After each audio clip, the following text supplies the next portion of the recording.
الحمد لله رب العالمين. بكت العيون من خيفته، وسجدت الجباه لعظمته، وحنت قلوب المؤمنين شوقا إلى رؤيته. نحمدك ربنا حمدا كثيرا طيبا مباركا فيه، نحمدك في الأولى ونحمدك في الآخرة. الله يستحق الحمد لذاته، أعطى أو منع، رفع أو وضع،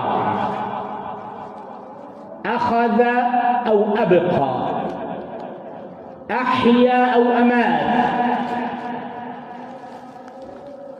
ربنا يستحق الحمد أن عرفنا به، وأن دلنا على طريقه، وأن أذن لنا في الدخول إلى بيته والجلوس في حضرته والاستماع لآياته، وحرم من ذلك الكثيرين. ربنا يستحق الحمد أن أنزل إلينا القرآن الكريم، دستور عالمي، كتاب ختامي، فيه النجاة والفوز والفلاح. من أخذ به نجا وفاز، ومن جعله خلف ظهره هلك وخسر. ربنا أنعم علينا بأن أرسل إلينا خير الخلق على الإطلاق، نبيا ورسولا أخذ بأيدينا، كان نموذجا بشريا فريدا، وكل فعل كريم كان فاعله يحيي النفوس ويحيي سائر الهمم. أشهد أن لا إله إلا الله، واحد في ذاته، واحد في صفاته، واحد في أفعاله. هذه عقيدتنا، أنه سبحانه يهيمن على هذا الكون ويسيطر عليه وحده، فلا إرادة لأحد قبل إرادته، ولا اختيار لأحد قبل اختياره، ولا حكم لأحد قبل حكمه. وربك يخلق ما يشاء ويختار، ما كان لهم الخيرة.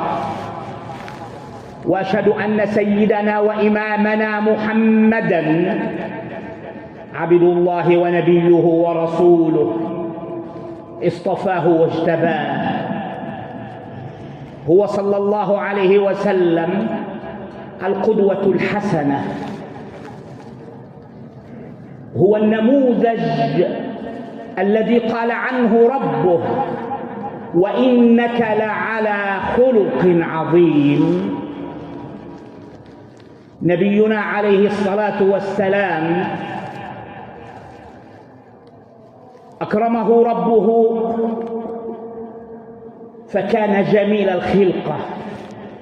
وصدق الشاعر الذي يقول: وأجمل منك لم تر قط عيني، وأجمل منك لم تلد النساء.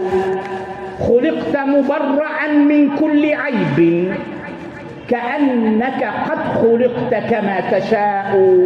عقم النساء أن يلدن شبيهه، إن النساء بمثله عقم. وكان جميل الخلق. وصدق الشاعر الذي يقول: من ذا الذي ما ساء قط، ومن له الحسنى فقط. محمد الهادي الذي عليه جبريل هبط. وهو صاحب المعروف الأعظم، أسدى إلينا معروفا عظيما، فكان صلى الله عليه وسلم سببا في عتق رقابنا ورقاب آبائنا وأمهاتنا وذرياتنا إن شاء الله من عذاب الله وغضبه. نبينا أحسن إلينا، وهل جزاء الإحسان إلا الإحسان؟ وصدق الشاعر الذي يقول: أحسن إلى الناس تستعبد قلوبهم، فالقلوب معلقة بمحبته صلى الله عليه وسلم. أحسن إلى الناس تستعبد قلوبهم، فطالما استعبد الإنسان إحسان. صلى الله عليه وعلى آله وصحبه ومن اتبعه بإحسان إلى يوم الدين. معشر الإخوة الكرام، يا أيها الذين آمنوا اتقوا الله حق تقاته ولا تموتن إلا وأنتم مسلمون. ثم أما بعد، آيات من كتاب الله، وقفة مع نهاية سورة الفرقان، مع هذه الآيات التي ينبغي أن تكون في قلب كل مسلم، مع هذا المنهج، منهج متكامل في هذه الآيات. يقول ربنا سبحانه وتعالى: وعباد الرحمن الذين يمشون على الأرض هونا وإذا خاطبهم الجاهلون قالوا سلاما والذين يبيتون لربهم سجدا وقياما والذين يقولون ربنا اصرف عنا عذاب جهنم إن عذابها كان غراما والذين إذا أنفقوا لم يسرفوا ولم يقتروا وكان بين ذلك قواما والذين لا يدعون مع الله إلها آخر ولا يقتلون النفس التي حرم الله إلا بالحق ولا يزنون ومن يفعل ذلك يلقى أثاما يضاعف له العذاب يوم القيامة ويخلد فيه مهانا إلا من تاب وآمن وعمل عملا صالحا فأولئك يبدل الله سيئاتهم حسنات وكان الله غفورا رحيما ومن تاب وعمل صالحا فإنه يتوب إلى الله متابا والذين لا يشهدون الزور وإذا مروا باللغو مروا كراما والذين إذا ذكروا بآيات ربهم لم يخروا عليها صما وعميانا والذين يقولون ربنا هب لنا من أزواجنا وذرياتنا قرة أعين واجعلنا للمتقين إماما أولئك يجزون الغرفة بما صبروا ويلقون فيها تحية وسلاما خالدين فيها حسنت مستقرا ومقاما قل ما يعبأ بكم ربي لولا دعاؤكم فقد كذبتم فسوف يكون لزاما. معشر الإخوة الكرام، أقف معكم في هذا اليوم المبارك قدر ما نستطيع مع هذه الآيات. عباد الرحمن، عباد الرحمن كلمة العبد إذا قيلت يقصد بها كل شيء خلقه الله، كل ما في الكون إنسه وجنه، إنسه وحيوانه، بره وسمائه وأرضه ومائه، كل ما في هذا الكون عبد لله مذلل بتذليله مسخر بتسخيره يتحرك وفق أوامره سبحانه وفق الناموس والقانون الإلهي. إن كل من في السماوات والأرض إلا آتي الرحمن عبدا لقد أحصاهم وعدهم عدا وكلهم آتيه يوم القيامة فردا. أما إذا ذكرت كلمة عابد في القرآن الكريم يقصد بها عباد الرحمن، يقصد بها أهل الإسلام، هؤلاء الذين نظروا فعلموا أن الإله الحق هو الخالق البارئ المصور، فكان سمعهم لله وكان بصرهم لله وكانت قلوبهم وأفئدتهم متجهة لطاعة الله واتباع أوامره وتعاليمه، تحذر وتبتعد عن زواجره ونواهيه، تحذر من مخالفته وعصيان أمره سبحانه. عباد الرحمن كذلك عبيد لله، عبيد لله. الناس قسمين: عباد للرحمن طائعين يعلمون عقيدة التوحيد، يتبعون النبي الكريم، ينطقون بالشهادتين: أشهد أن لا إله إلا الله، أي لا معبود بحق سواه، أنه المسيطر والمهيمن على هذا الكون، وأنه الإله الحق، وتشهد أن محمدًا عبد الله ورسوله، أي تتبع وتطيع الله وتؤمن به وتعبده حسب شريعته التي جاء بها محمد صلى الله عليه وسلم.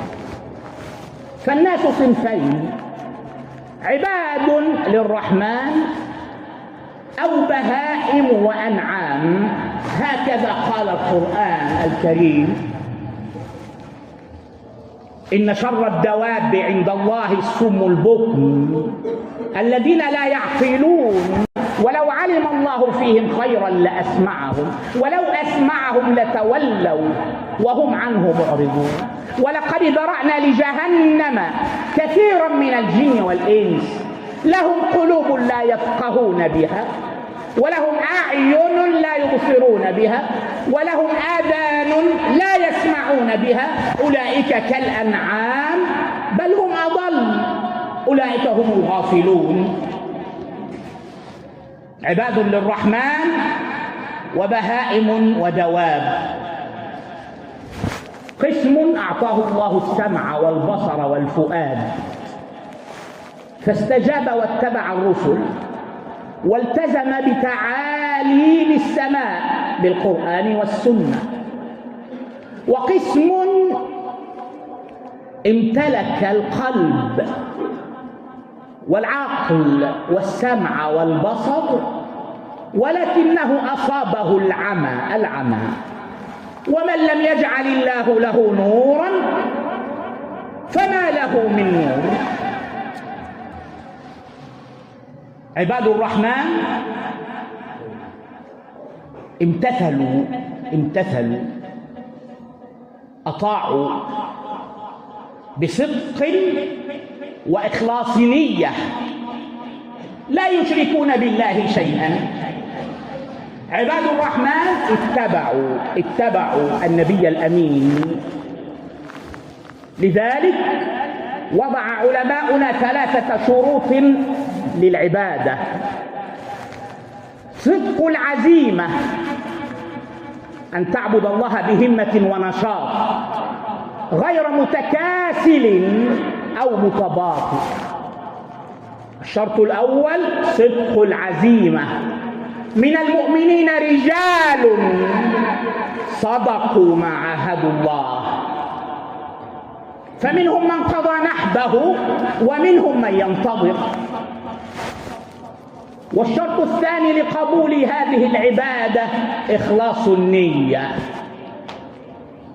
عبادتك لله.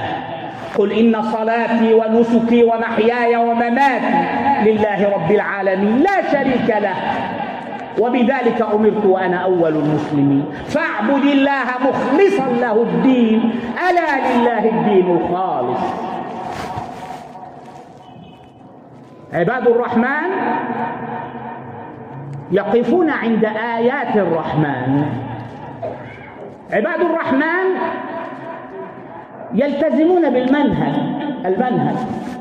المنهج هذا الكتاب والسنة، كتاب لا يأتيه الباطل من بين يديه ولا من خلفه، تنزيل من حكيم حميد.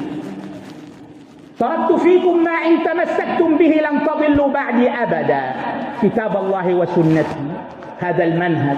عليكم بسنتي وسنة الخلفاء الراشدين من بعدي. المنهج. عباد الرحمن يلتزمون بالمنهج. ولما أراد الله أن يتحدث عن صفاتهم قال أنهم يمشون على الأرض هونا متواضعين، ذلك أنهم يعلمون الحقيقة. أحد الصالحين كان يمشي مع أخ له في الإسلام فنظر إلى المقابر. ما هذا يا صاحبي؟ مقابر كثيرة، قبور آبائنا وأجدادنا وأجداد آبائنا. هذه هي الحقيقة، أن الموت ميقات العباد. تزود للذي لا بد منه فإن الموت ميقات العباد. وتب مما جنيت وأنت حي وكن منتبها قبل الرقاد، قبل هذه النومة، قبل أن توضع في هذا القبر. قال له هذه قبور كثيرة. قال له ما هذا يا صاحبي؟ هذه قبورنا تملأ الرحب، فأين القبور من عهد عاد؟ هذه قبورنا نحن، فأين القبور من عهد نوح وثمود وعاد وصالح وقوم فرعون؟ هذه قبورنا تملأ الرحب، فأين القبور من عهد عاد؟ صاحب خفف الوطأ، ما أظن أديم الأرض إلا من هذه الأجساد. لا تمشي في الأرض مرحا، لا تتكبر، امشي برفق، فأنت تسير على تراب أجدادك، تراب من أجساد أجدادك وآبائك إلى آدم عليه السلام. أنت تسير على جثث. صحيح هذه قبورنا تملأ الرحب، فأين القبور من عهد عاد؟ خفف الوطأ، سر إن استطعت رويدا لا اختيالا على رفاة العباد. خفف الوطأ، ما أظن أديم الأرض إلا من هذه الأجساد. عباد الرحمن لا يتكبرون، يعلمون أنهم من طين، يعلمون أن الكبر ذنب عظيم، وأنه من أول الجرائم التي ارتكبت حينما تكبر إبليس وقال أنا خير منه، خلقتني من نار وخلقته من طين.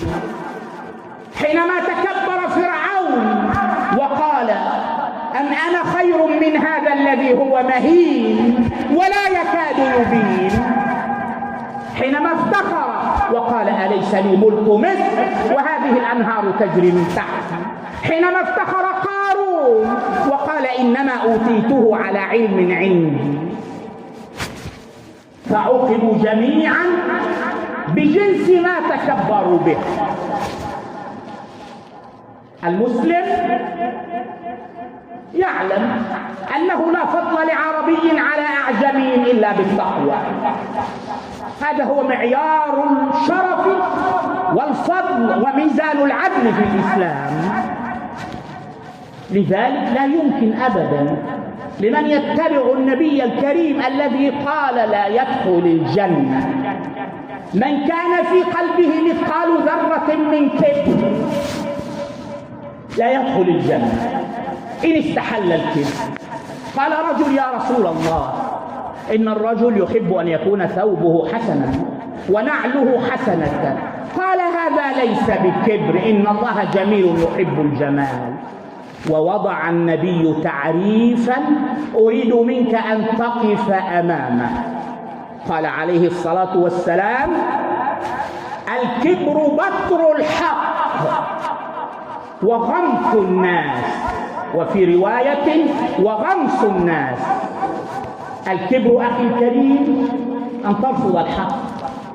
فلان له عليك مبلغ من المال، أنت تنكر هذا الأمر مع أن الأمر واضح وهناك مستندات وشهود، ولكنك تكبرت. أم تظن أنك من ذهب والناس من تراب. الكبر أن ترفع رأسك شامخا بأنفك متعاليا على غيرك. الكبر رفض الحق. يرون الله في آياته ويعلمون أنه الحق، ينكرون وجوده. أما عباد الرحمن إذا وجدوا الحق اتبعوه. لذلك أخطر قضية أن يتكبر الإنسان فينكر الحقوق ويحتقر غيره كما فعل اليهود حينما ظنوا أنهم أبناء الله وأحبابه وأنهم شعب الله المختار، بينما لعنوا على لسان جميع الرسل. أخي الكريم الكبر بطر الحق وغمط الناس، والمسلم الحق لا يتكبر. المسلم الحق يعلم أن الله أمره بالتواضع، بأداء الحقوق لأصحابها، بأداء الواجبات التي أوجبها عليه دينه. ثم قال ربنا والذين يبيتون لربهم سجدا وقياما. علموا أن الدنيا فانية فاغتنموها فيما يقربهم من ملك الملوك، لذلك جعلوا أوقاتهم طاعة، تركوا النوم، تتجافى جنوبهم عن المضاجع يدعون ربهم خوفا وطمعا، خوفا من ناره وطمعا في جنته. أي منكم اليوم ترك دفء الفراش وقام ينادي ربه أن ينصر الله الإسلام والمسلمين وأن يصلح حال الأمة؟ أيكم ترك الفراش وقام يحيي سنة نبيه كي يفرج الله كربنا وينقذنا من أعدائنا؟ أخي الكريم عباد الرحمن يقولون في دعائهم ربنا اصرف عنا عذاب جهنم، رغم عبادتهم ورغم طاعتهم، إلا أنه ينبغي على المسلم ألا يأمن مكر الله. إن أحدكم ليعمل بعمل أهل الجنة فيسبق عليه الكتاب فيعمل بعمل أهل النار فيدخلها. لا يمكن لمسلم أن يأمن مكر الله أو أن يأمن مكر الدهر وصروفه، فلا بد في كل الأحوال أن تتجه بوصلة القلب إلى الخالق، لأنه هو الذي بيده الأمر. عباد الرحمن يقولون ربنا اصرف عنا عذاب جهنم. سمع سلمان الفارسي النبي الكريم صلى الله عليه وسلم يقرأ وإن جهنم لموعدهم أجمعين، لها 7 أبواب لكل باب منهم جزء مقسوم. خرج إلى الصحراء تائها، بحث الصحابة عنه 3 أيام، أين سلمان أين سلمان؟ عاد سلمان مضطرب، وإن جهنم لموعدهم الناس جميعا يا رسول الله. لكل باب منهم جزء مقسوم، يقطع الجسد ويوزع جسد الإنسان على أبواب جهنم السبعة. قال له اهدأ، إن المتقين في جنات وعيون. امرأة تصلي خلف النبي يقرأ بسورة الحجر: وإن جهنم لموعدهم أجمعين لها 7 أبواب. سمعت المرأة لكل جزء منهم باب مقسوم، خر مغشيا عليها. أنهى النبي صلاته سريعا. أفاقت المرأة: يا رسول الله يقطع الجسد. المرأة الصالحة التي دخلت تصلي خلف النبي نظرت إلى هذه الآية نظرة تأمل واعتبار، وليست نظرة مرور. إنه ليس جريدة أو جورنال، إنه كتاب الله. يا رسول الله الجسد يقطع ويوزع على أبواب جهنم السبعة. قال: لا يا أمة الله، إنما لكل باب صنف من الأصناف. أختم بالصفة التالية حتى لا أطيل عليكم. عباد الرحمن إذا أنفقوا لم يسرفوا ولم يقتروا، وكان بين ذلك قواما. أمة الإسلام أمة وسط، وكذلك جعلناكم أمة وسطا لتكونوا شهداء على الناس ويكون الرسول عليكم شهيدا. الإسلام وسط، والوسطية هي الخير، والخير خلق جميل بين خلقين سيئين. أرأيت الكرم خلق جميل بين رذيلتين، بين خلقين سيئين، بين التبذير والإسراف وبين البخل والإقتار. إذا أنفقوا لم يسرفوا ولم يقتروا، وكان بين ذلك قواما وسطا.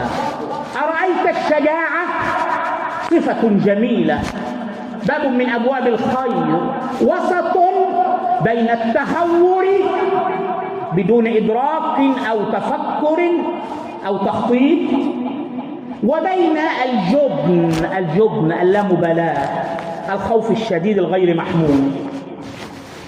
أخي الكريم، الإسلام وسط، والوسط هو العدل. الإسلام لم يغالي فيهتم بالروح اهتماما كاملا دون الجسد. الإسلام لم يغالي كما غالت النصارى فرفعت الأنبياء إلى درجة الألوهية وقالوا هو ابن الله وثالث ثلاثة إلى آخره. الإسلام لم يقصر فيهتم بالجسد فقط دون الروح. الإسلام لم يقصر ولم ينقص الأمور كما فعلت اليهود حينما قصروا في حق أنبيائهم واتهموهم بالزنا واتهموهم بأنهم سفاكي دماء. قل يا أهل الكتاب لا تغلوا في دينكم، قل يا أهل الكتاب لا تغلوا في دينكم ولا تقولوا على الله إلا الحق. نحن أمة الإسلام أمة وسط، عدل، خيرية، لا تقصير، لا تفريط، لا غلو. نحن نسمع كلام الله، حديث نبيه، نتعلم على أيدي العلماء، ومن يرد الله به خيرا يفقهه في الدين. نكمل إن قدر الله لنا اللقاء والبقاء في خطبة أخرى إن شاء الله. وفقنا الله لمراضيه وجنبنا مناهيه وجعل مستقبل حالنا خيرا من ماضيه. أقول قولي هذا وأستغفر الله العظيم لي ولكم.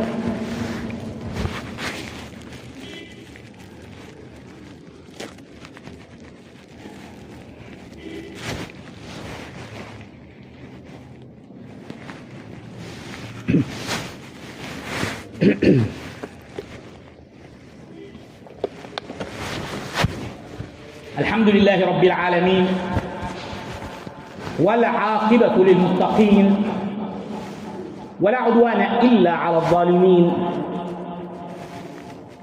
والصلاة والسلام على أشرف الخلق والمرسلين سيدنا محمد عليه أفضل الصلاة وأتم التسليم. معشر الإخوة الكرام، تعلم العلم واقرأ،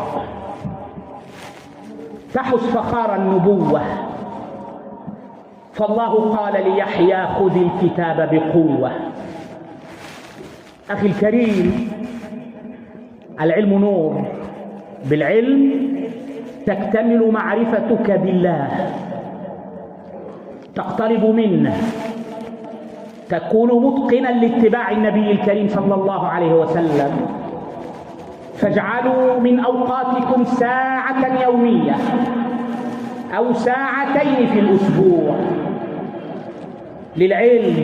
للعلم، فهو المصباح المنير، وهو الشمس المشرقة التي تأخذ بأيديكم لما ينبغي عليكم أن تفعلوه.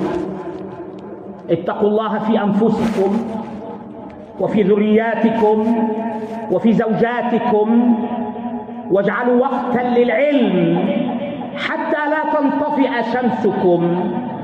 إني داع فأمنوا. اللهم اغفر لنا كل الذنوب وتب علينا لنتوب. اللهم لا تجعل لهذا الجمع الكريم ذنبا إلا غفرته، ولا دينا إلا قضيته، ولا مريضا إلا شفيته، ولا مسافرا إلا رددته سالما غانما، ولا حاجة من حوائج الدنيا والآخرة إلا قضيتها يا رب العالمين.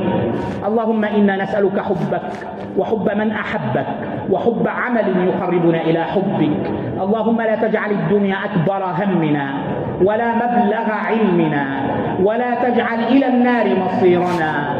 اللهم انصر الإسلام والمسلمين، أعل بفضلك كلمتي الحق والدين. اللهم أرنا الحق حقا وارزقنا اتباعه، وأرنا الباطل باطلا وارزقنا اجتنابه.